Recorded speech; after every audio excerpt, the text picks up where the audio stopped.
السلام عليكم ورحمة الله وبركاته. النهاردة بقى ايه؟ انا هعمل صينية كنافة بالجبنة التلاجة. يعني انا جربت الجبنة التلاجة دي قبل كده في الكنافة، بسم الله ما شاء الله عليها، احلى من الحشو والله. التاني دي تفرق دي عن دي، تفرق دي عن دي اي حشو، بس الجبنة التلاجة لها طعم تاني، زي جبنة الحشو بالظبط. دي من غير ملح، بس جميلة تحفة. ويلا بينا هنمشي خطوة خطوة في الفيديو. بس قبل ما نروح، عايزه لايك، عايزه اشتراك، عايزه تفعيل الجرس، ونشوف مع بعض خطوه خطوه لاحلى كنافه. يلا بينا. السلام عليكم ورحمه الله وبركاته. عاملين ايه؟ يا رب كده تكونوا بخير.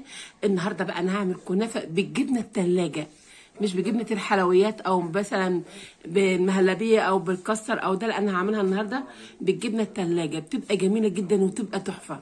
طبعا الكنافه هنا زي ما احنا شايفينها مجمده، اللي هي جايباها مجمده دي بحطها في الفريزر وبتطلع. الوقت هوريكم شكلها بعد ما بتتفرفت. يعني اول ما بنحطها في الفريزر، اول ما بجيبها بعينها على طول في الفريزر على طول معايا كده واحنا بنعملها. ايه شايفين شكلها بعد ما عملتها؟ اول ما تجيب الكنافه هنا في الفريزر على طول او في الفريزر، بتبقى يعني بتسهل عليكي انها تبقى صغيره وناعمه وجميله. هنا حاطه تلاقي ايه بقى؟ انت حاطه ايه عليها؟ حاطه 4 معالق سكر، وحاطه 2 باكت فانيليا، وحاطه جوز. احنا بنحبها ايه عليها؟ الجوز. وبقلبها هي مع بعض زي ما احنا شايفين كده. بسم الله ما شاء الله. شايفين؟ بسم الله ما شاء الله. طبعا هنا انا جايبه الجبنه ايه؟ التلاجة. ادي الجبنه التلاجة هي. وطبعا هنعملها ايه؟ بالزبده. طبعا العسل بتاعها، عشان انا عامله فيديو عسل قبل كده، القطر بتاع الكنافه. فانا ايه؟ كوبايتين سكر على كوبايتين ميه على معلقه عسل جلوكوز، وبحطهم على النار. وانا قلت الطريقه دي في فيديو قبل كده عندي، فمش مهم ان انا ايه اوريكم الطريقه بتاعتها، هبقى احط لكم الرابط في الفيديو.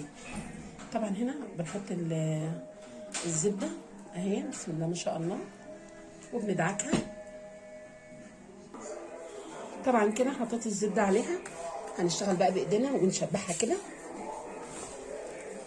طبعا الكنافه هنحطها على درجه حراره 200، ولازم يكون القطر بتاعها لا هي سخنه لا هو سخن، حاجه من الاتنين. يعني طلعت الكنافه والقطر كان بارد، نقوم نرشه ايه؟ مش مشكله على الكنافه سخنه، والعكس كذلك. طب احنا عايزين نشبعها هنا كده ايه؟ بالسمنه. بسم الله ما شاء الله عليها.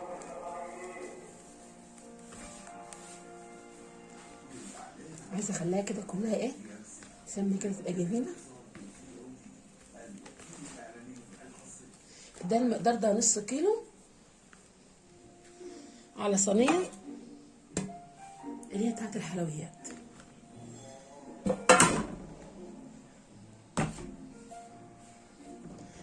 احنا دهنين الصينيه سمنه،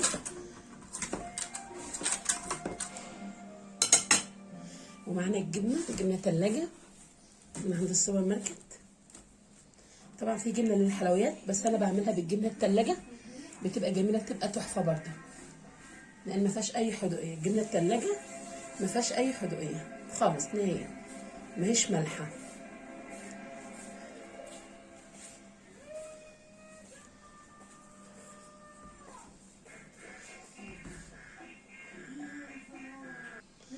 طبعا كده عملنا الرقه الاولانيه هي هنا عندي. انا هعملها النهارده بالجبنه التلاجة، بتبقى جميله جدا. بهرس الجبنه كده ما احنا شايفين كده، بسم الله ما شاء الله. اسرتي هنا بتحبها بالجبنه جدا، هي ما تفرقش عن جبنه الحلويات لانها ما هيش مالحه.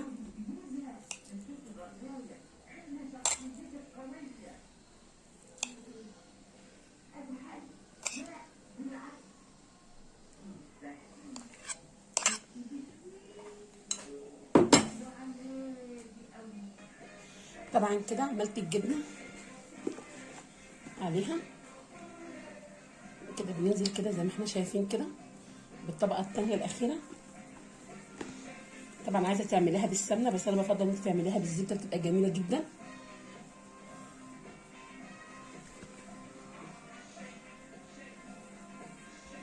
وهجربها بالجبنه التلاجة. بتبقى مختلفه وبتبقى جميله، واسرتك هتحبها جدا.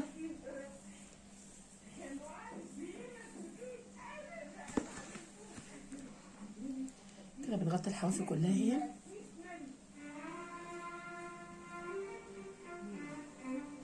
احلى حاجه ان انت تحطها في الفريزر.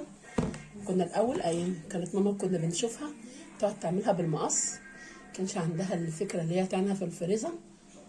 فلما اتعلمنا بقينا بنحطها في الفريزر، بتسهل علينا جدا، بتطلع يا دوبك بس هتفركيها تبقى ناعمه معاكي.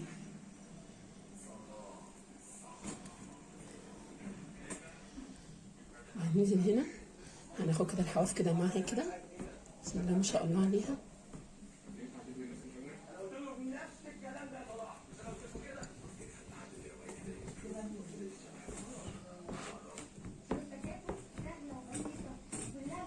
طبعا انا حاطه القطر على البوتاجاز، العسل، كوبايتين سكر، كوبايتين ميه، نص ليمونه، ومعلقه عسل جلوكوز لو عندك.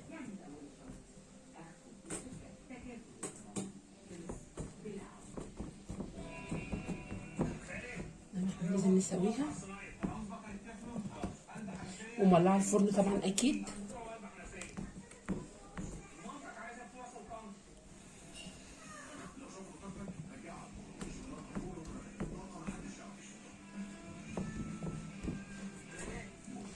لازم تضغطي عليها جامد.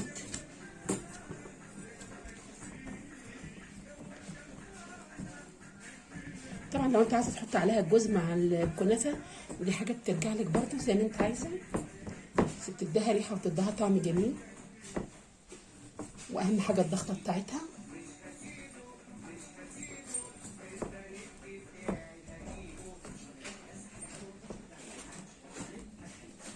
بنسوي كده الحواف كده.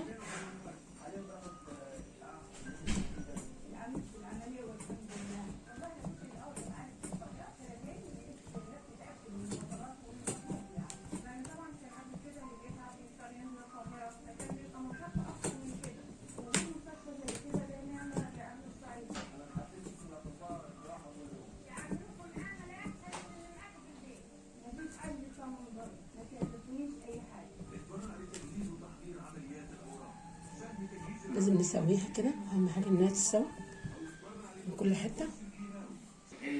طبعا كده هندخلها الفرن، هنحطها في النص، مالناش نحطها تحت كده. لما اولعها الفرن على 200 درجه وسايباه من ساعه ما كنت بشتغل في الكنافه، فكده بالجبنه وجميله جدا. القطر بتاعها احنا بنعمل السكر بتاع البسبوسه بيبقى يعني ايه، مش سميك زي الكنافه. الكنافه بتبقى سميكه شويه اللي هو القطر بتاعها، انما القطر بتاع البسبوسه بيبقى اخف. او اي حلويات كل واحد وليه طريقته في القطر بتاعه، فهو البسبوسه بتبقى سايله شويه، انما لا الكنافه بتبقى يعني ايه، بناخد العسل بتاعها بيبقى تقيل شويه. فانا كده هحطها في الفرن في الشبكه اللي في النص على حراره 200. والمقادير طبعا هنجيب نص كيلو كنافه، ربع كيلو جبنه تلاجة حسب ما انت عايزه الجبنه التلاجة، بوكين او معلقه فانيليا، او ما فيش معلقه فانيليا في باكيتات نحط باكوين 2. هنحط 4 معالق سكر، هنحط جوز حسب الرغبه. انما القطر انا قبل كده مصوراه على القناه، فانا هحط لكم الرابط فيه، بيبقى في منتهى السهوله جدا. دلوقتي هروح هحطها في الفرن وهوريها لكم بعد ما تطلع، هنرشها مع بعض بالقطر باذن الله.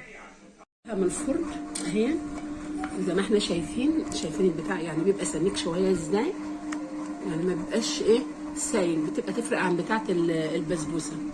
وهنسقيها. طبعا الصينيه سخنه وانا كنت طافيه عليه هو من ربع ساعه، يعني حتى لو بارد مش مهم، المهم حاجه فيهم سخنه، لا القطر لا الكنافه. كده هنسقيها كده كلها، كده هنسقيها كلها من الحوافل كلها، لازم تتشرب كده كلها زي ما احنا شايفين. بسم الله ما شاء الله، عشان تبقى طريه وحلوه.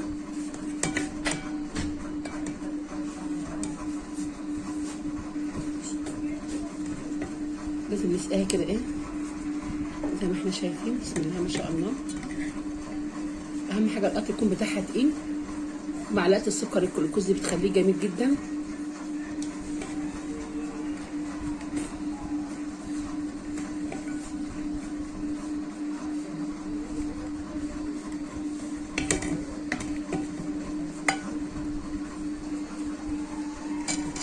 طبعا كده حطيت لها ايه اللي هما كوبايتين السكر، مقدارها هي مقدار كوبايتين سكر وكوبايتين ميه ونص ليمونه ومعلقه عسل جلوكوز. وانا هحط لكم الرابط بتاعها. هنعمل الصينيه كده، نعملها على 4 جنيه كده عشان كلها تتشرب.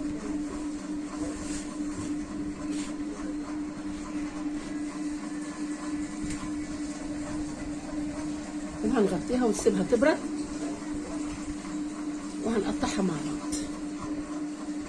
وبكده يا حبايب قلبي اكون خلصت. بسم الله ما شاء الله.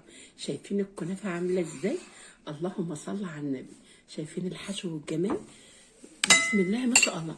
لو انت مشيتي على المقادير اللي انا بعملها اقسم بالله ريحتها، وانا النهارده حطاها في الفرن.